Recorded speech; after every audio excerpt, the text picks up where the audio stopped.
Hello दोस्तों, स्वागत है आपका आपके अपने YouTube channel Om computer and technical institute में। आज हम आपके लिए लाए हैं ट्रिपल सी परीक्षा के लिए मोस्ट इम्पॉर्टेंट क्वेश्चंस। जिन भी स्टूडेंट के एग्ज़ाम अप्रैल में होने वाले हैं उनके लिए क्लास बहुत ही इंपॉर्टेंट है, तो आप लोग क्लास को शुरू से अंत तक ज़रूर देखिएगा और आप लोग इस क्लास के लिंक को भी ज़्यादा से ज़्यादा शेयर करिएगा, जिससे और भी स्टूडेंट हमारे चैनल से जुड़ सकें।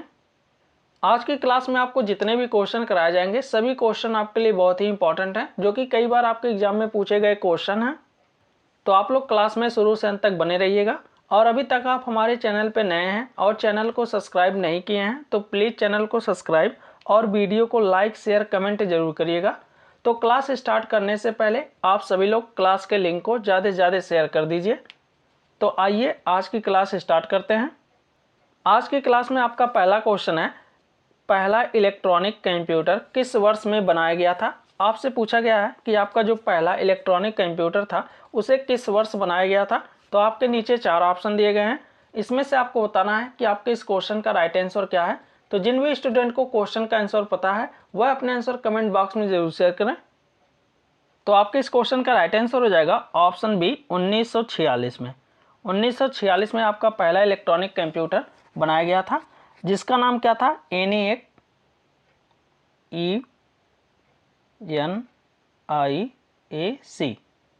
ये आपके पहले इलेक्ट्रॉनिक कंप्यूटर का नाम था। इसका पूर्ण रूप भी आपसे एग्जाम में पूछ सकता है, तो इसका पूर्ण रूप होता है आपका इलेक्ट्रॉनिक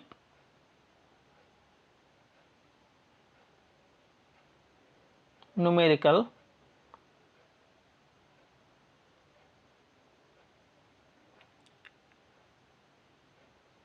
इंटीग्रेटर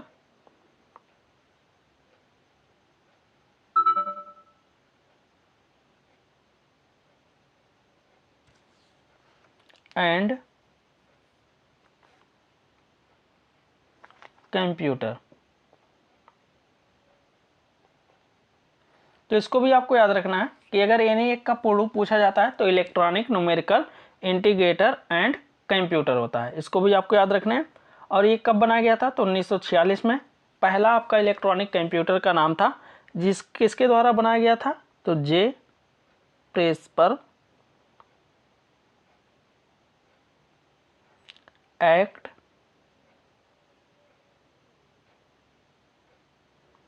एंड जॉन मुचली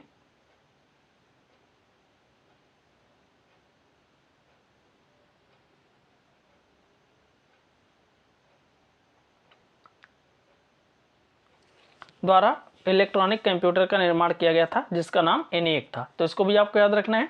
तो आपका पहला क्वेश्चन हो जाएगा कि पहला इलेक्ट्रॉनिक कंप्यूटर किस वर्ष बनाया गया था, तो आपका आंसर होगा 1946 में। दूसरा पूछ सकता है कि पहले इलेक्ट्रॉनिक कंप्यूटर का क्या नाम था, तो ENIAC, जिसका पूर्ण रूप होता है आपका electronic numerical integrator and computer होता है। किसके द्वारा डेवलप किया गया था, तो जे प्रेस्पर एक्ट एंड जॉन मुचली द्वारा इस कंप्यूटर का निर्माण किया गया था। तो इसको भी आपको याद रखना है। अब आते हैं आपके अगले क्वेश्चन पे। निम्नलिखित में से कौन सा आउटपुट डिवाइस का उदाहरण है। आपसे क्वेश्चन में पूछा गया है, इसमें से आपको बताना है कि इसमें से कौन सा एक आउटपुट डिवाइस का उदाहरण है। ऑप्शन ए दिया कीबोर्ड, ऑप्शन बी दिया माउस, ऑप्शन सी दिया स्कैनर, ऑप्शन डी दिया प्रिंटर। तो आपको बताना है इसमें से इस क्वेश्चन का राइट आंसर क्या है। तो आप सभी लोग अपने आंसर कमेंट बॉक्स में शेयर करें और आप लोग इस क्लास के लिंक को भी ज़्यादा से ज़्यादा शेयर करते रहिएगा, जिससे और भी स्टूडेंट हमारे चैनल से जुड़ते रहें। तो आपके इस क्वेश्चन का राइट आंसर हो जाएगा ऑप्शन डी प्रिंटर। प्रिंटर क्या है, ये आपका एक प्रकार का आउटपुट डिवाइस है।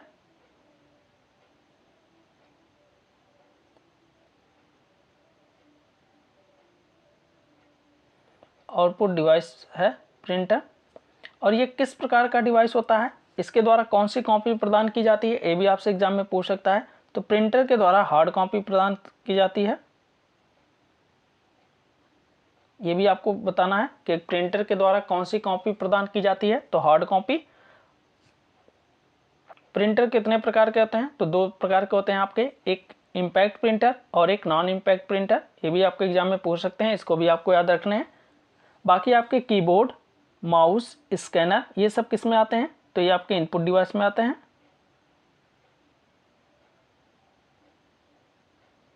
अब आते हैं आपके अगले क्वेश्चन पे।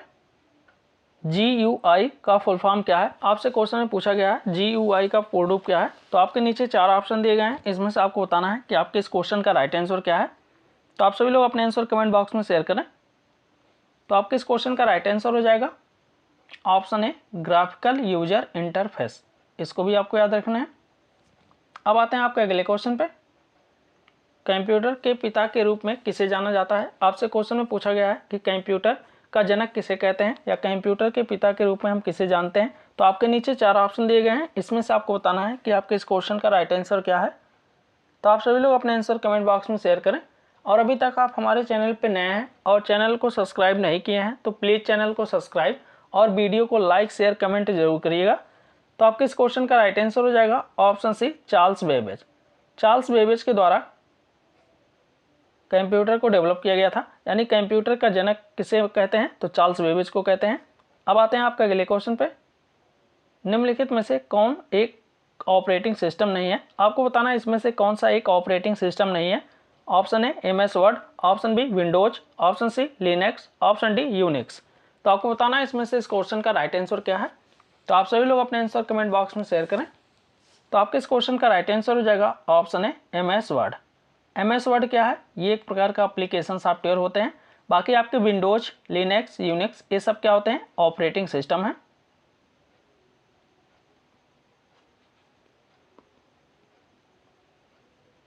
अब आते हैं आपके अगले क्वेश्चन पे। रैम का फुल फॉर्म क्या है? आपसे क्वेश्चन में पूछा गया है कि रैम का पूर्ण रूप क्या है। तो आपके नीचे 4 ऑप्शन दिए गए हैं, इसमें से आपको बताना है कि आपके इस क्वेश्चन का राइट आंसर क्या है। तो आप सभी लोग अपने आंसर कमेंट बॉक्स में शेयर करें। जिसको भी क्वेश्चन का आंसर पता है वो अपने आंसर कमेंट बॉक्स में जरूर शेयर करें। तो आपके इस क्वेश्चन का राइट आंसर हो जाएगा option B, random access memory. ये होता है आपका रैम का पूर्ण रूप।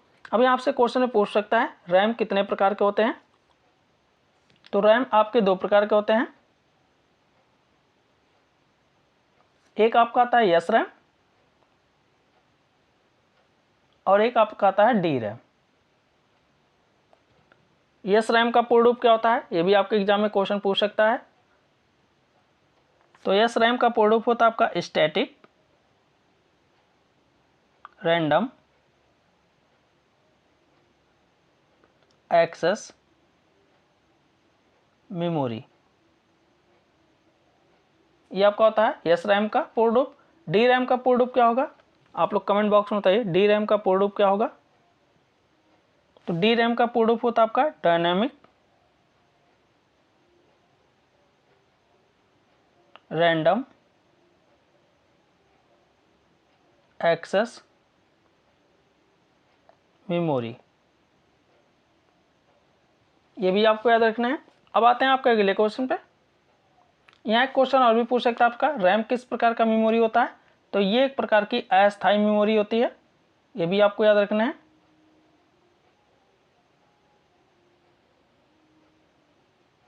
कभी कभी आपसे क्वेश्चन इस तरीके से भी पूछ सकता है कि किस प्रकार की मेमोरी में कंप्यूटर को बंद कर देने पे डाटाएं स्वतः समाप्त हो जाती हैं। तो आप बताएंगे रैम में। अब आते हैं आपके अगले क्वेश्चन पे। CPU का फुल फॉर्म क्या है? आपसे क्वेश्चन में पूछा गया है CPU का पूर्ण रूप क्या है। तो आपके नीचे 4 ऑप्शन दिए गए हैं, इसमें से आपको बताना है कि आपके इस क्वेश्चन का राइट आंसर क्या है। तो CPU का पूर्ण रूप होता है सेंट्रल प्रोसेसिंग यूनिट। ये आपको होते हैं CPU का पूर्ण रूप। अब यहाँ क्वेश्चन में पूछ सकता है CPU के कितने मुख्य घटक होते हैं। तो आपको बता दें CPU के 3 मुख्य घटक होते हैं। एक आपका आता है ALU, दूसरा आपका आता है CU, तीसरा आपका आता है MU। ALU का पूर्ण रूप होता है अर्थमेटिक लॉजिक यूनिट, CU का हो जाएगा आपका कंट्रोल यूनिट और MU का होता है आपका मेमोरी यूनिट। इसको भी आपको याद रखना है। अब आते हैं आपके अगले क्वेश्चन पे। राइटर में कम से कम जूम साइज कितना कर सकते हैं? आपसे क्वेश्चन में पूछा गया है कि अगर आप लिब्रे ऑफिस राइटर का यूज करते हैं तो उसमें आपकी जो जूम साइज होती है उसको आप कम से कम कितना कर सकते हैं। तो आपके नीचे 4 ऑप्शन दिए गए हैं, इसमें से आपको बताना है कि आपके इस क्वेश्चन का राइट आंसर क्या है। तो आप सभी लोग अपने आंसर कमेंट बॉक्स में शेयर करें। और अभी तक आप हमारे चैनल पर नए हैं और चैनल को सब्सक्राइब नहीं किए हैं तो प्लीज़ चैनल को सब्सक्राइब और वीडियो को लाइक शेयर कमेंट जरूर करिएगा। तो आपके इस क्वेश्चन का राइट आंसर हो जाएगा ऑप्शन ए, 20%। आप राइटर में कम से कम जूम 20% कर सकते हैं। देखिए आपके एग्जाम में बहुत ही इंपॉर्टेंट क्वेश्चन है, कई बार आपके एग्जाम में पूछा गया है। जैसे आपका होता है राइटर, कैल्क और इम्प्रेस। इसमें हम कम से कम 20% कर सकते हैं, अधिकतम 600। कैल्क में भी मिनिमम 20%, अधिकतम 400।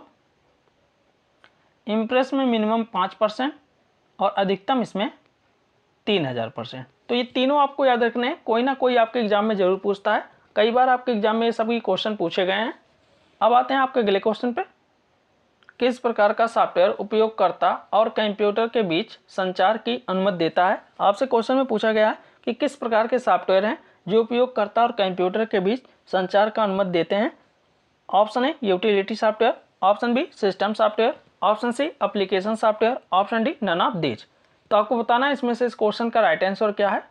तो आपके इस क्वेश्चन का राइट आंसर हो जाएगा ऑप्शन सी एप्लीकेशन सॉफ्टवेयर। अब आते हैं आपके अगले क्वेश्चन पे। लैन का फुल फॉर्म क्या है? आपसे क्वेश्चन में पूछा गया है कि लैन का पूर्ण रूप क्या है। तो आपको बताना है इसमें से इस क्वेश्चन का राइट आंसर क्या है। तो आप सभी लोग अपने आंसर कमेंट बॉक्स में शेयर करें। तो आपके इस क्वेश्चन का राइट आंसर हो जाएगा option A local area network. ये आपका होता है लैन का पूर्ण रूप। और लैन एक प्रकार का सबसे छोटा नेटवर्क होता है। ये भी आपसे क्वेश्चन में पूछ सकता है कि लैन एक प्रकार का लार्ज एरिया नेटवर्क है। तो ट्रू फॉल्स में पूछता है तो आप बताएंगे फॉल्स है, क्योंकि लैन हमारा एक प्रकार का छोटा नेटवर्क है। यह क्वेश्चन और भी आपसे पूछ सकता है मैन का पूर्ण रूप क्या होता है। तो इसका पूर्ण रूप होता है मेट्रोपॉलिटन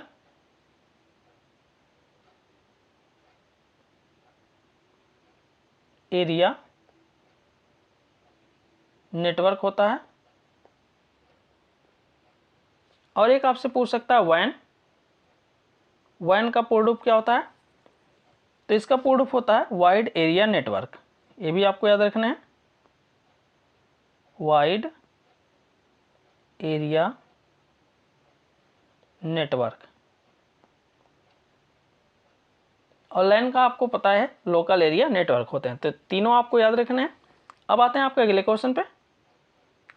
इनक्रिप्शन में परिवर्तित होने वाली जानकारी है। आपसे क्वेश्चन में पूछा गया कि आपके जो इनक्रिप्शन में परिवर्तित होती है या होने वाली जानकारी होती है उसे हम क्या कहते हैं। तो आपके नीचे 4 ऑप्शन दिए गए हैं, इसमें से आपको बताना है कि आपके इस क्वेश्चन का राइट आंसर क्या है। तो आप सभी लोग अपने आंसर कमेंट बॉक्स में शेयर करें। तो आपके इस क्वेश्चन का राइट आंसर हो जाएगा ऑप्शन सी प्लेन टेक्स्ट। अब आते हैं आपके अगले क्वेश्चन पे। कंप्यूटर सिस्टम में निम्नलिखित में से सबसे तेज मेमोरी कौन सी होती है। आपसे क्वेश्चन में पूछा गया है कि आपके कंप्यूटर सिस्टम में जो मेमोरी होती है इसमें से सबसे तेज मेमोरी कौन सी होती है। तो आपके नीचे 4 ऑप्शन दिए गए हैं, इसमें से आपको बताना है कि आपके इस क्वेश्चन का राइट आंसर क्या है। तो आप सभी लोग अपने आंसर कमेंट बॉक्स में शेयर करें। जिसको भी क्वेश्चन का आंसर पता है वो अपने आंसर कमेंट बॉक्स में जरूर शेयर करें। तो आपके इस क्वेश्चन के राइट आंसर हो जाएगा ऑप्शन बी कैश मेमोरी। आपकी कैश मेमोरी जो होती है सबसे तेज मेमोरी होती है। रैम का पूर्ण रूप अभी आपको पीछे बताए ही हैं, रैंडम एक्सेस मेमोरी होता है। रोम का पूर्ण रूप होता है आपका रीड ओनली मेमोरी। इसको भी आपको याद रखना है। अब आते हैं आपके अगले क्वेश्चन पे। URL का फुल फॉर्म क्या है। आपसे क्वेश्चन में पूछा गया है URL का पूर्ण रूप क्या है। तो आपके नीचे 4 ऑप्शन दिए गए हैं, इसमें से आपको बताना है कि आपके इस क्वेश्चन का राइट आंसर क्या है। तो आप सभी लोग अपने आंसर कमेंट बॉक्स में शेयर करें। तो आपके इस क्वेश्चन का राइट आंसर हो जाएगा ऑप्शन है यूनिफॉर्म रिसोर्स लोकेटर। ये आपका होता है URL का पूर्ण रूप। और एक क्वेश्चन आपसे पूछ सकता है URI का पूर्ण रूप क्या होता है। तो इसका पूर्ण रूप होता है यूनिफॉर्म रिसोर्स आइडेंटिफायर। इसको भी आपको याद रखना है। अब आते हैं आपके अगले क्वेश्चन पे। लिब्रे ऑफिस इम्प्रेस में वर्तमान स्लाइड से प्रेजेंटेशन शुरू करने की शॉर्टकट की क्या है। आपसे क्वेश्चन में पूछा गया कि लिब्रे ऑफिस इम्प्रेस में अगर आप करंट स्लाइड शो देखना चाहते हैं या वर्तमान स्लाइड शो स्टार्ट करना चाहते हैं तो उसके लिए कौन सी शॉर्टकट कुंजी का इस्तेमाल करेंगे। तो आपके नीचे 4 ऑप्शन दिए गए हैं, इसमें से आपको बताना है कि आपके इस क्वेश्चन का राइट आंसर क्या है। तो आप सभी लोग अपने आंसर कमेंट बॉक्स में शेयर करें। जिसको भी क्वेश्चन का आंसर पता है वो अपने आंसर कमेंट बॉक्स में जरूर शेयर करें। तो आपके इस क्वेश्चन का राइट आंसर हो जाएगा option B shift plus F5। Shift plus F5 का यूज करते हैं वर्तमान स्लाइड शो स्टार्ट करने के लिए। अब आते हैं आपके अगले क्वेश्चन पे। HTML का फुल फॉर्म क्या है? आपसे क्वेश्चन में पूछा गया HTML का पूर्ण रूप क्या है? तो आपके नीचे 4 ऑप्शन दिए गए हैं, इसमें से आपको बताना है कि आपके इस क्वेश्चन का राइट आंसर क्या है। तो आपके इस क्वेश्चन का राइट आंसर हो जाएगा option C, hyper text markup language. ये आपका होता है HTML का पूर्ण रूप। ये एक प्रकार का वेब डिजाइनिंग लैंग्वेज है, इसको भी आपको याद रखने हैं। अब आते हैं आपके अगले क्वेश्चन पे। राइटर में साइड बार हटाने के लिए किस शॉर्टकट की का उपयोग करते हैं? आपसे क्वेश्चन में पूछा गया है कि राइटर में अगर आप साइड बार को हटाना चाहते हैं तो उसके लिए कौन सी शॉर्टकट की का इस्तेमाल करेंगे। तो आपके नीचे 4 ऑप्शन दिए गए हैं, इसमें से आपको बताना है कि आपके इस क्वेश्चन का राइट आंसर क्या है। तो आप सभी लोग अपने आंसर कमेंट बॉक्स में शेयर करें। जिसको भी क्वेश्चन का आंसर पता है वो अपने आंसर कमेंट बॉक्स में जरूर शेयर करें। तो आपके इस क्वेश्चन का राइट आंसर हो जाएगा ऑप्शन डी, Ctrl+F5। Ctrl+F5 का यूज करते हैं राइटर में साइड बार को हटाने के लिए। और साइड बार ऑप्शन आपको किस मेनू में मिलता है? तो व्यू मेनू में, ये भी आपको याद रखना है। अब आते हैं आपके अगले क्वेश्चन पे। कैल्क में कुल कितने प्रकार के चार्ट इंसर्ट कर सकते हैं? आपसे क्वेश्चन में पूछा गया है कि लिब्रे ऑफिस कैल्क में आप अगर चार्ट बनाना चाहते हैं तो कितने प्रकार के चार्ट को इंसर्ट कर सकते हैं। तो आपके नीचे 4 ऑप्शन दिए गए हैं, इसमें से आपको बताना है कि आपके इस क्वेश्चन का राइट आंसर क्या है। तो आप सभी लोग अपने आंसर कमेंट बॉक्स में शेयर करें। तो आपके इस क्वेश्चन का राइट आंसर हो जाएगा ऑप्शन ए, 10। अब आते हैं आपके अगले क्वेश्चन पे। लिब्रे ऑफिस राइटर में पेज बॉर्डर लगाने के लिए किस ऑप्शन का उपयोग किया जाता है? आपसे क्वेश्चन में पूछा गया है कि लिब्रे ऑफिस राइटर में अगर आप पेज बॉर्डर लगाना चाहते हैं तो उसके लिए आप किस ऑप्शन का उपयोग करेंगे। तो आपके नीचे 4 ऑप्शन दिए गए हैं, इसमें से आपको बताना है कि आपके इस क्वेश्चन का राइट आंसर क्या है। तो आप सभी लोग अपने आंसर कमेंट बॉक्स में शेयर करें। तो आपके इस क्वेश्चन का राइट आंसर हो जाएगा ऑप्शन डी, पेज स्टाइल्स। अब आते हैं आपके अगले क्वेश्चन पे। PNR का पूर्ण रूप क्या है? आपसे क्वेश्चन में पूछा गया है PNR का पूर्ण रूप क्या है। तो आपके नीचे 4 ऑप्शन दिए गए हैं, इसमें से आपको बताना है कि आपके इस क्वेश्चन का राइट आंसर क्या है। तो आपके इस क्वेश्चन का राइट आंसर हो जाएगा option C, passenger name record. आप जब भी कोई ट्रेन टिकट बुक करते हैं तो आपको एक PNR नंबर मिलता है जिससे आप पता कर सकते हैं। अब आते हैं आपके अगले क्वेश्चन पे। लिब्रे ऑफिस राइटर में डिफ़ॉल्ट हाईलाइट कलर क्या होता है? आपसे क्वेश्चन में पूछा गया है कि लिब्रे ऑफिस राइटर में अगर आप कोई टेक्स्ट हाईलाइट करना चाहते हैं तो वो डिफ़ॉल्ट रूप से किस कलर में होता है। तो आपके नीचे 4 ऑप्शन दिए गए हैं, आपको बताना है इसमें से इस क्वेश्चन का राइट आंसर क्या है। ये बहुत ही इंपॉर्टेंट क्वेश्चन है, कई बार आपके एग्जाम में क्वेश्चन सेम टू सेम पूछे गए हैं। तो आपके इस क्वेश्चन का राइट आंसर हो जाएगा ऑप्शन ए, येलो। अब आते हैं आपके अगले क्वेश्चन पे। वेब पेज डेवलपमेंट के लिए कौन सी भाषा का उपयोग किया जाता है? आपसे क्वेश्चन में पूछा गया कि अगर आप वेब पेज डेवलपमेंट करना चाहते हैं या बनाना चाहते हैं तो उसके लिए आप कौन सी भाषा का यूज करेंगे। तो आपके नीचे 4 ऑप्शन दिए गए हैं, इसमें से आपको बताना है कि आपके इस क्वेश्चन का राइट आंसर क्या है। तो आपके इस क्वेश्चन का राइट आंसर हो जाएगा ऑप्शन सी, HTML। अभी आपको पीछे बताएं, इसका पूर्ण रूप होता है आपका हाइपर टेक्स्ट मार्कअप लैंग्वेज। ये एक प्रकार का वेब पेज डिजाइन करने के लिए यूज किया गया लैंग्वेज है। अब आते हैं आपके अगले क्वेश्चन पे। कैल्क में फंक्शन विजार्ड ओपन करने के लिए किस शॉर्टकट की का उपयोग करते हैं? आपसे क्वेश्चन में पूछा गया है कि अगर आप लिब्रे ऑफिस कैल्क में फंक्शन विजार्ड ओपन करना चाहते हैं तो उसके लिए आप कौन सी शॉर्टकट की का यूज करेंगे। तो आपके नीचे 4 ऑप्शन दिए गए हैं, इसमें से आपको बताना है कि आपके इस क्वेश्चन का राइट आंसर क्या है। तो आप सभी लोग अपने आंसर कमेंट बॉक्स में शेयर करें। तो आपके इस क्वेश्चन का राइट आंसर हो जाएगा ऑप्शन सी, Ctrl+F2। Ctrl+F2 का यूज करते हैं लिब्रे ऑफिस कैल्क में फंक्शन विजार्ड ओपन करने के लिए। अब आते हैं आपके अगले क्वेश्चन पे। किसी वेबसाइट के मुख्य पेज को क्या कहा जाता है? आपसे क्वेश्चन में पूछा गया कि अगर आप कोई भी वेबसाइट ओपन करते हैं तो उसका जो मुख्य पेज होता है उसको हम क्या कहते हैं। तो आपके नीचे 4 ऑप्शन दिए गए हैं, इसमें से आपको बताना है कि आपके इस क्वेश्चन का राइट आंसर क्या है। तो आपके इस क्वेश्चन का राइट आंसर हो जाएगा ऑप्शन डी, होम पेज। अब आते हैं आपके अगले क्वेश्चन पे। UHID नंबर का फुल फॉर्म क्या होता है? आपसे क्वेश्चन में पूछा गया UHID का पूर्ण रूप क्या होता है। तो आपके नीचे 4 ऑप्शन दिए गए हैं, इसमें से आपको बताना है कि आपके इस क्वेश्चन का राइट आंसर क्या है। तो आप सभी लोग अपने आंसर कमेंट बॉक्स में शेयर करें। तो आपके इस क्वेश्चन का राइट आंसर हो जाएगा option C, unique health identification. अब आते हैं आपके अगले क्वेश्चन पे। पहला इंटरनेट नेटवर्क कौन सा था? आपसे क्वेश्चन में पूछा गया है कि पहला इंटरनेट नेटवर्क कौन सा था। तो आपके नीचे 4 ऑप्शन दिए गए हैं, इसमें से आपको बताना है कि आपके इस क्वेश्चन का राइट आंसर क्या है। तो आप सभी लोग अपने आंसर कमेंट बॉक्स में शेयर करें। तो आपके इस क्वेश्चन का राइट आंसर हो जाएगा ऑप्शन सी। ऑप्शन सी आपके इस क्वेश्चन का राइट आंसर है। अब यहाँ आपसे क्वेश्चन में पूछ सकता है कि ARPANET का पूर्ण रूप क्या होता है। तो इसका पूर्ण रूप होता है आपका एडवांस रिसर्च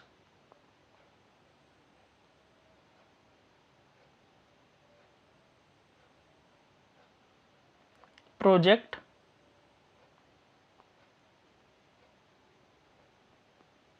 एजेंसी नेटवर्क, ये इसका प्रूफ होता है, इसको भी आपको याद रखना है। आई होप आज की क्लास आपको अच्छे से समझ में आई होगी। आज की क्लास में आपको जितने भी क्वेश्चन कराए गए हैं सभी क्वेश्चन आपके लिए बहुत ही इंपॉर्टेंट है, तो आप लोग क्लास को शुरू से अंत तक जरूर देखिएगा। अगर आपको किसी भी क्वेश्चन पे कोई भी डाउट हो तो आप कमेंट बॉक्स में पूछ सकते हैं।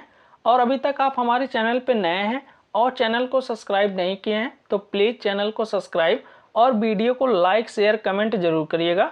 और आप लोग इस क्लास के लिंक को भी ज़्यादा से ज़्यादा शेयर करिए, जिससे और भी स्टूडेंट हमारे चैनल से जुड़ सकें और अपने होने वाले एग्जाम की तैयारी को और बेहतर बना सकें। तो आज की क्लास यहीं समाप्त करते हैं, मिलते हैं अगले क्लास में।